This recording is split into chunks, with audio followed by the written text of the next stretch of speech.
I have told this story exactly twice in 11 years, once to my battalion commander when he asked why I pulled 3 recruits from a marksmanship cohort I just certified, and once to my daughter when she said she wanted to enlist. Both times I tried to be brief. Both times I couldn't. The range at Keller's Notch sits at 9,000 feet in a valley, so narrow the wind does things textbooks don't describe. In November, it is cold enough that your breath fogs the optic, and your trigger finger goes numb inside the glove. We ran 2-week qualification cycles up there, 8 recruits per cycle, long rifle emphasis, all of them volunteers who believed they had a gift. Most of them had something, a few had real promise, and a handful, every cycle, came in believing their score on a flat sea level range translated cleanly to altitude and crosswind. It never did. But you couldn't tell them that. You had to show them. I was the cycle CO that November. My range NCO was a staff sergeant named Briggs. Methodical, no drama. And on the second morning he told me we had a guest shooter coming in. A master sergeant borrowed from the schoolhouse, assigned to our lane for the final long-distance practical. Someone to demonstrate what the qualification standard actually looked like when you hit it. I nodded. Didn't ask much. I had enough to manage. She arrived before first light. I was at the range table going over wind logs when she walked up the gravel track from the vehicle lot. Thin woman. Short. The kind of build that looks unremarkable in a field jacket. Nothing about her registered as a presence the way a large man's does. She had maybe 2 inches of gray at her temples, the rest still dark, pulled back and covered. She moved quietly on the gravel. She introduced herself to Briggs by rank and last name, shook his hand once, and walked to the end of the line to check her position. The recruits noticed her the way recruits notice anything that interrupts their preparation, sideways and fast. I saw the ones closest to the bench say something to each other. One of them, a corporal from a western state, built like a fence post, someone who had been top scorer at every previous station and knew it, said something I couldn't quite hear. The 2 men beside him laughed. Not loud, just enough. I should have walked over.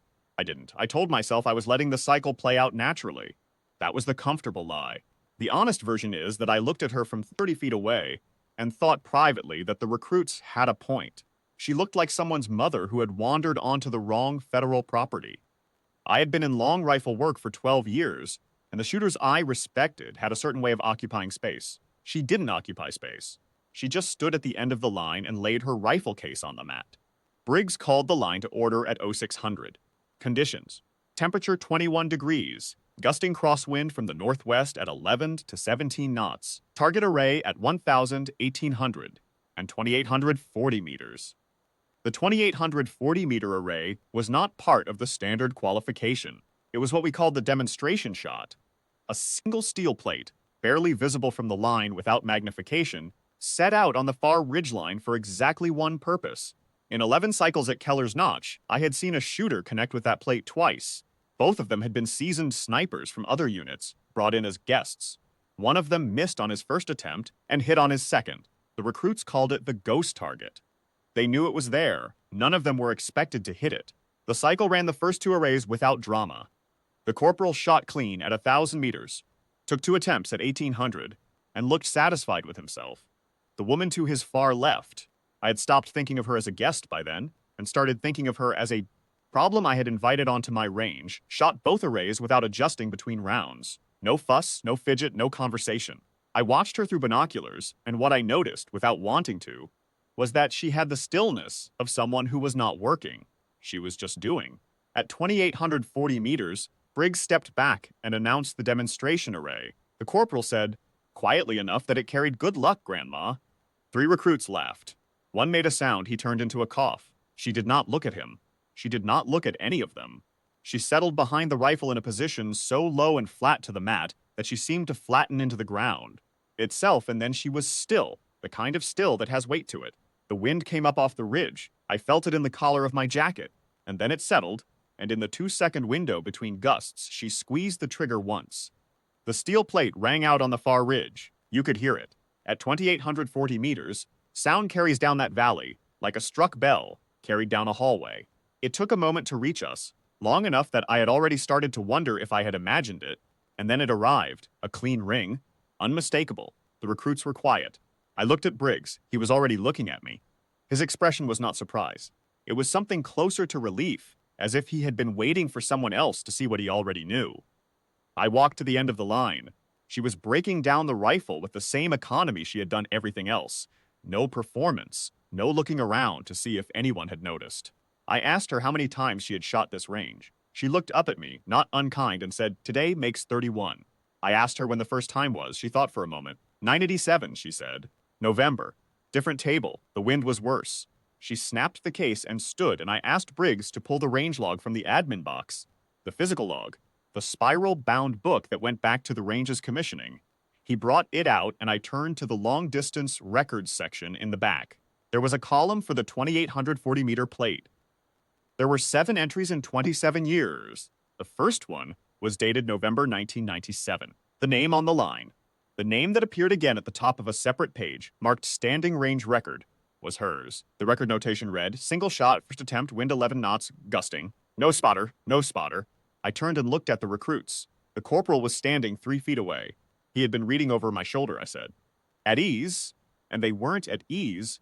None of them had been at attention, but they understood what I meant by it, and they all went still. I said, this Master Sergeant holds the standing record at this range. She has held it for 27 years. She shot it without a spotter. She shot it today without a spotter, and she shot it today the same way she shot it then. Once, first attempt, no drama. I looked at the corporal. Something you want to say? I asked. He said nothing. He had gone the color of old concrete. I turned back to her. She had her case in one hand and was looking at the far ridge with an expression I have thought about many times since. Not satisfaction, not victory, not even the quiet pleasure of vindication. It was something older than any of those. It was the face of someone who has been doing the same true thing for so long that other people's opinions of it stopped mattering somewhere around the second decade. She was looking at the ridge the way you look at something you love. A field, a river, a patch of sky that has asked nothing of you and given you everything. I walked her to her vehicle. I told her I was sorry. I didn't elaborate. I didn't need to. She said, take care of them, meaning the recruits, and she meant it straight. No edge in it, no twist. She got in and drove down the gravel track. That afternoon, I pulled the corporal and the 2 men who had laughed and told them they were spending 3 days on remedial marksmanship and night maintenance duties, and that when I wrote their evaluations, I would be accurate about what I had witnessed on the line. They didn't argue. I called the schoolhouse the following week and asked for her back. Not for the recruits, for me. I wanted to watch her shoot the ridge again. I wanted to understand how a person carries 27 years of showing up in cold weather and wind to do one true thing and still arrives at 31 like the first time mattered just as much as the last. She came back. She shot it again. Once, first attempt. She packed her case, told me the wind had been kinder than 97, and drove away. I stood at the end of the line for a long time after, looking at the ridge and listening to the valley, trying to understand what it costs a person to be that exact, that patient, and that quiet for that long with no one watching.